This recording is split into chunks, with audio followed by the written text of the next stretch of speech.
ദേവകുമാരനും പരിശുദ്ധ മാതാവിനും 1000 നന്ദി. എൻ്റെ പേര് സോന, കോട്ടയത്തു നിന്നാണ് വരുന്നത്. ഇതെൻ്റെ അമ്മ ട്രീസ.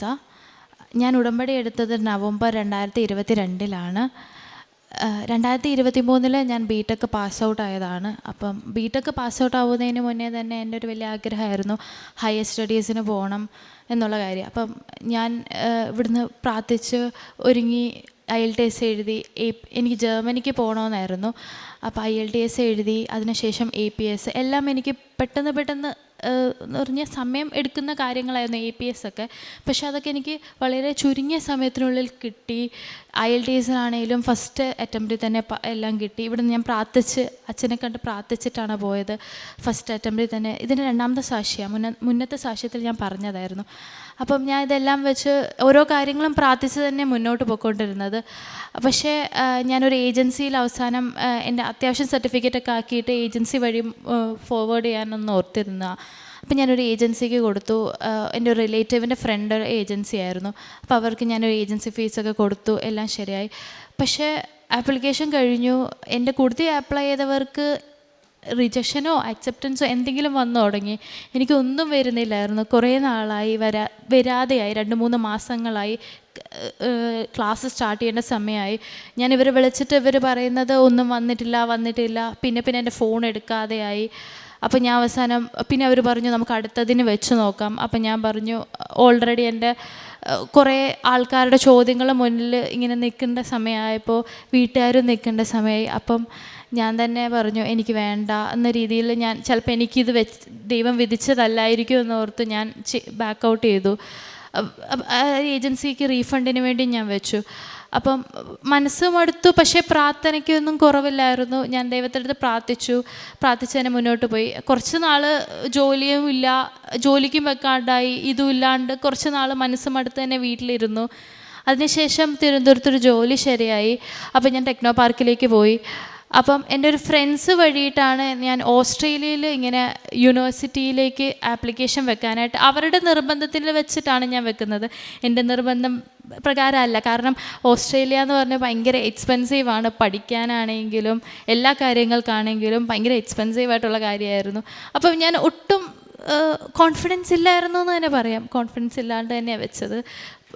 പിന്നെ അമ്മ പറഞ്ഞു ഏതായാലും നീ വെച്ച് നോക്ക്, ബാക്കി നമുക്ക് നോക്കാം. അപ്പം ലോണിൻ്റെ ഇഷ്യൂ വന്നു. അപ്പം എൻ്റെ അപ്പയുടെ പേരിലാണെങ്കിലും അമ്മച്ചിയുടെ പേരിലായിരിക്കുന്ന സ്ഥലങ്ങളെല്ലാം റീസർവേയുടെ അണ്ടറിലാണ്. അപ്പോൾ അത് വെച്ചിട്ട് ഒരു ലോണും കിട്ടത്തില്ല. ലോണില്ലാണ്ട് ഓസ്ട്രേലിയയിൽ പഠിക്കാൻ പോണ കാര്യം ആലോചിക്കാൻ പോലും പറ്റത്തില്ല. അപ്പം അത് വേണ്ട എന്ന് അന്ന് നമുക്ക് ശരിയാവത്തില്ല എന്ന് തന്നെ ഓർത്തിരുന്ന സമയത്ത് എൻ്റെ ഒരു ഫ്രണ്ടിൻ്റെ ഫ്രണ്ട് അവിടെ ഓസ്ട്രേലിയയിലുള്ളത്. അപ്പോൾ ആൾ ഇങ്ങനെ ഒരു ബാങ്കിൽ നമുക്ക് യൂണിവേഴ്സിറ്റി വെച്ചിട്ട് സ്ഥലമൊന്നും വെക്കാണ്ട് തന്നെ ലോൺ കിട്ടുമെന്ന് പറയുന്നതും ഞാൻ അങ്ങനെ വെച്ചു. എല്ലാം ഞാൻ ഓരോ കാര്യം ചെയ്യുന്ന ഒരു കുഞ്ഞു കാര്യത്തിനാണെങ്കിൽ പോലും അപ്ലൈ ചെയ്യണതിന് ഒരു കുഞ്ഞു സർട്ടിഫിക്കറ്റിനാണെങ്കിൽ പോലും ഞാൻ എല്ലാം പ്രാർത്ഥിച്ച് എൻ്റെ അമ്മയാണേലും അപ്പയാണേലും പ്രാർത്ഥിച്ച് ഞാൻ ഉടമ്പടി പത്രികയുടെ അകത്ത് തലേദിവസം അതുകൊണ്ട് വെച്ചിട്ടായിരിക്കും പിറ്റേ ദിവസം വെക്കുന്നത്. എല്ലാ കാര്യങ്ങൾക്കും അങ്ങനെയായിരുന്നു. എൻ്റെ ഓഫർ ലെറ്റർ എനിക്ക് കണ്ടീഷണലൊന്നും അല്ല, അൺകണ്ടീഷണൽ ഓഫർ ലെറ്ററായിട്ട് തന്നെയാണ് വന്നത്. ഉടനെ അതിന് ലോൺ പാസ്സായി. വിത്തിൻ 2-3 ഡേയ്സ് എൻ്റെ ലോൺ പാസ്സായി. എനിക്ക് ഒരാഴ്ച സമയത്തിനുള്ളിൽ ഞാൻ വിസയുടെ പേപ്പറെല്ലാം ശരിയാക്കി. എൻ്റെ ഫ്രണ്ട്സൊക്കെ വെക്കുന്ന കഴിഞ്ഞിട്ടാണ് ഞാൻ വെച്ചത്. കാരണം കുറച്ച് നമുക്ക് അസറ്റിൻ്റെയൊക്കെ സർട്ടിഫിക്കറ്റ് വരാൻ എനിക്ക് താമസം എടുത്തെങ്കിലും ഞാൻ അവർ വെച്ച് കഴിഞ്ഞിട്ടാണ് വെച്ചത്. പക്ഷേ പെണ്ണുങ്ങൾക്ക് ഓസ്ട്രേലിയൻ ഗവൺമെൻറ്റിന് ഓട്ടോ ഗ്രാൻഡ് എന്ന് പറഞ്ഞൊരു സംഭവമുണ്ട്. അതായത് 2 ദിവസത്തിനുള്ളിൽ വിസ വരുന്നത്. പക്ഷേ എൻ്റെ കാര്യത്തിൽ അങ്ങനെയല്ല. ഞാൻ വെച്ച ഉടനെ എനിക്ക് വിസ ഗ്രാൻഡായി കിട്ടി. ദൈവത്തിന് 1000 നന്ദി. ഞാൻ ഈ 22-ാം തീയതി ഓസ്ട്രേലിയക്ക് പോവാണ്. ഒത്തിരി നന്ദി. എൻ്റെ ആത്മീയ ജീവിതത്തിലാണെങ്കിലും എനിക്ക് പണ്ട് തൊട്ട് ദൈവത്തിൽ വിശ്വാസമൊക്കെ ആയിട്ടാണെങ്കിലും ഞാൻ കൊന്തയും ബൈബിളും വായന വളരെ കുറവായിരുന്നെന്ന് എനിക്ക് തോന്നി. പക്ഷേ ഉടമ്പടി എടുത്ത ശേഷം അതെനിക്ക് നല്ല രീതിയിൽ പോകാൻ പറ്റി. പ്രേക്ഷിത പ്രവർത്തനങ്ങളാണെങ്കിലും ഞാൻ പത്രങ്ങൾ കൊണ്ട് അമ്മയും ഞാനും പത്രങ്ങൾ വിതരണം ചെയ്യുമായിരുന്നു.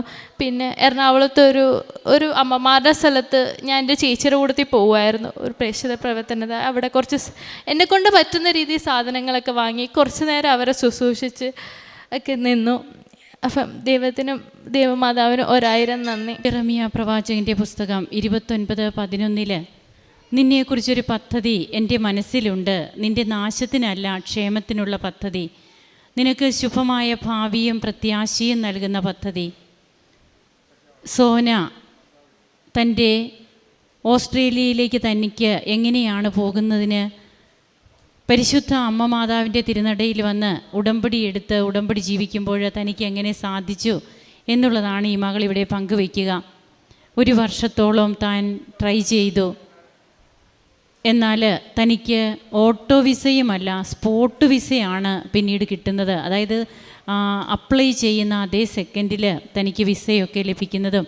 അപ്പോൾ ഇവിടെ നമുക്ക് കാണുവാൻ കഴിയുക സമയ ചുരുക്കമാണ്.